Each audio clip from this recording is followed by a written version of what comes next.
Hello humans, Master Dinnerflex here, bringing you the low quality content you deserve. Today I'll be going over a deck I haven't done it in a while, True King Gusto.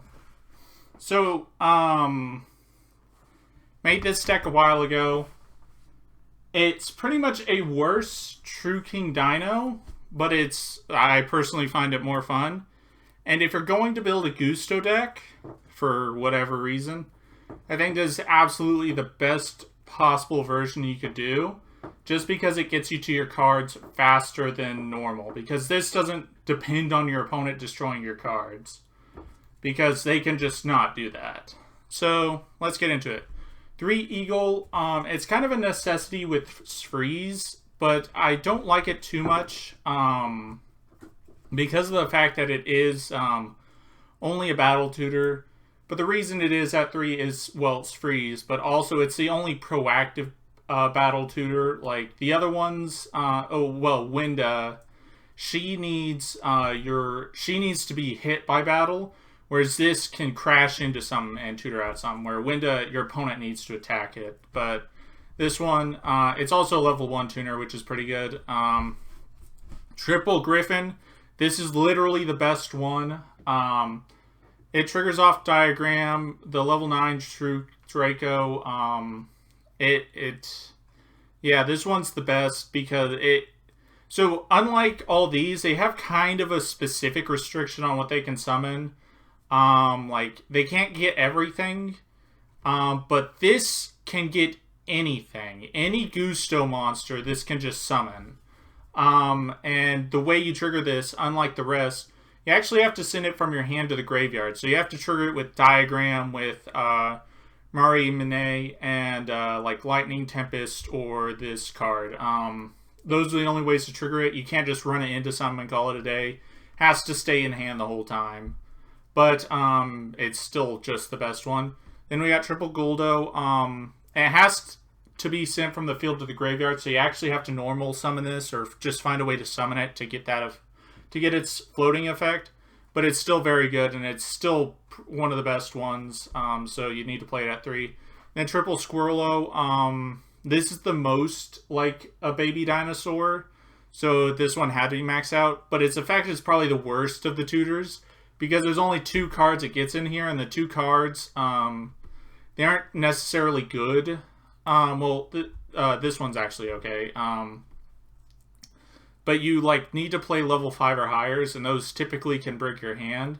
But you still need to play this one just because if you don't, you won't have enough tutors for Diagram or Marimne to be good. And it's also a level 2 tuner, which is pretty good.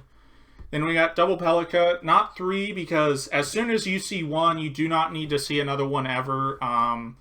Because freeze just keeps cycling the first one back over and over and over again, so there's no reason to play too many of these. Not to mention you can just tutor it out, so it's not a big deal. And we got Double Winda. Like I said, because your opponent has to attack it, it's probably one of the worst. But it's still a battle tutor, and it's still something you can just push for game with. So yeah. Then 1 Cam. Hardly ever use this, but it does come up quite a bit. And being a level 4 is actually kind of important. There were a lot of scenarios where I didn't even use this. I just used it for synchro material, and that was it. Then we got 1 Windar. This one's probably the worst one in the deck, because he's a battle. Like, when he destroys something by battle, he revives a small level Gusto. But the issue with that is, like, he's only 2,000 attack. Like, that's really not beating over anything. So, I'm not a fan of him. But since he's a level 6, he's kind of important to summon out from the deck. And occasionally you will get his effect off. But if anything, what's probably going to happen is I'm going to play 2 of this, because this card is way better. It's a level 5, yeah, but you're summoning it with Squirrelo.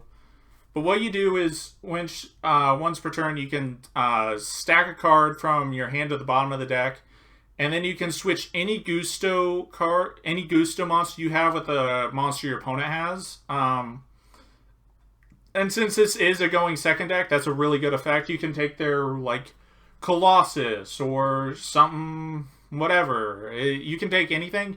And the really cool part is this can use itself.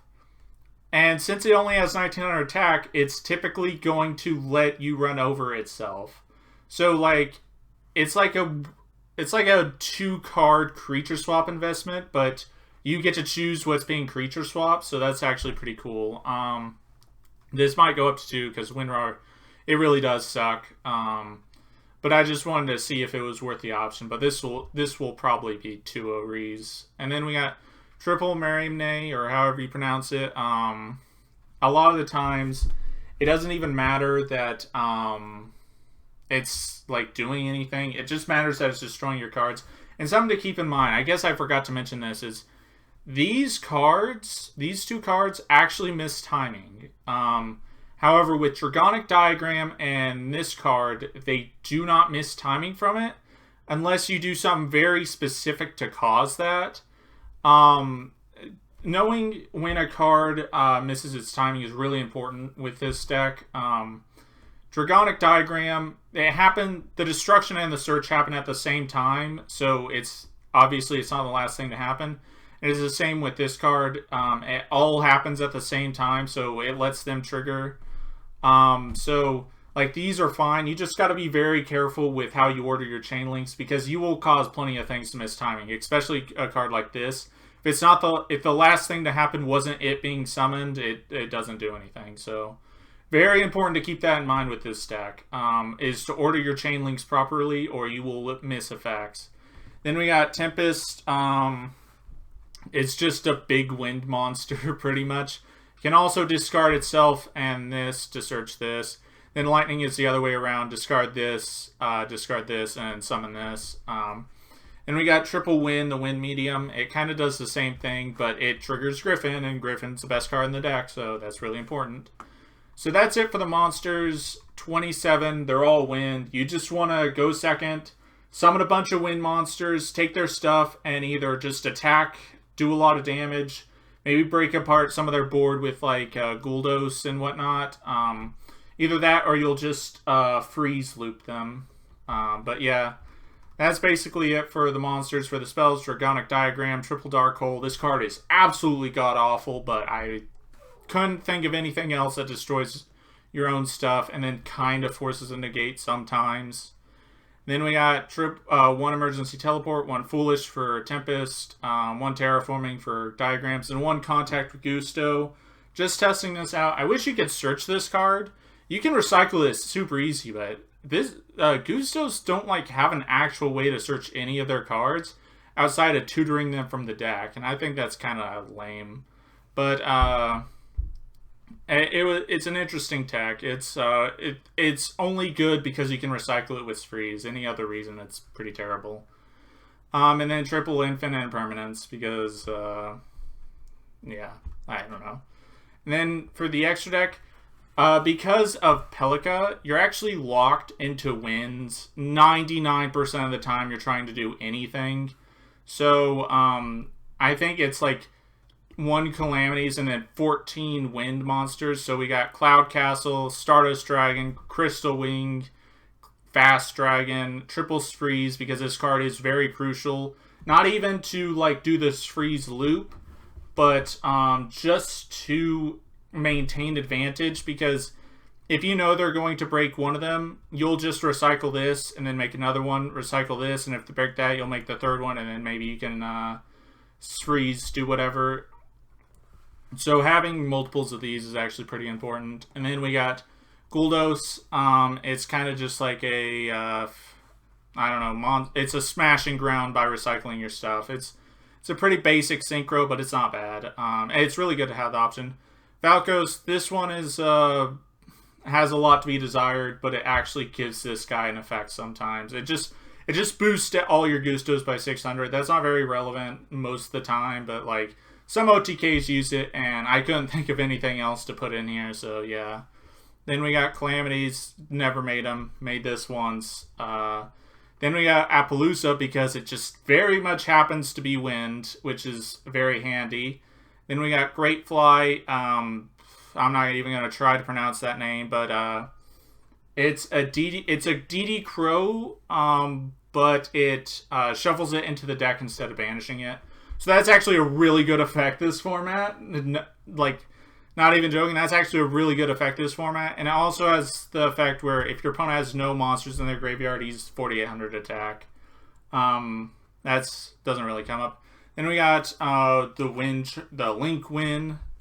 So yeah, side deck doesn't matter. So I guess I need to explain those freeze lock because I can't really get replays with this because this deck is very much whatever your hand is what it is. Because some like the games you win, which I want to increase because it's got like a 50-50 win rate. It as much as you can with Gusto though. So we got this freeze win condition, which you're trying to make freeze and then summon a battle tutor like Eagle or Guldo, and you're just going to start crashing your battle tutors into their big monster because freeze has the effect is not only can she not be destroyed with battle, but any battle damage you would take from a Gusto attack, like attacking or being attacked. So any battle damage involving a Gusto that would be to you, you don't take, your opponent takes instead. So you just start crashing your battle tutors into them. They take a ton of damage and you keep doing it over and over again. And you can just very easily kill your opponent with that. Even if not, you'll do so much damage that next turn a simple like Tempest or Marine can just end them. And then there's other win conditions like just summoning a bunch of synchros or maintaining advantage with freeze also comes up. Summoning big monsters and just breaking their board. Summoning Guldos, breaking apart and just going for 8k. Like random stuff, random OTKs happen with this deck.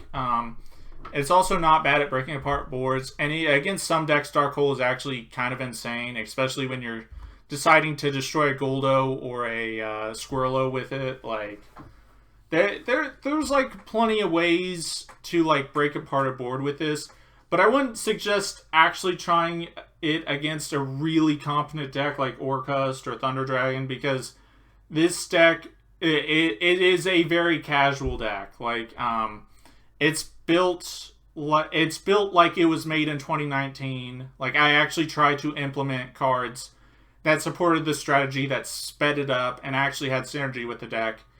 But this deck is just so old and out of date that no matter what you put into it, it will only get you so far.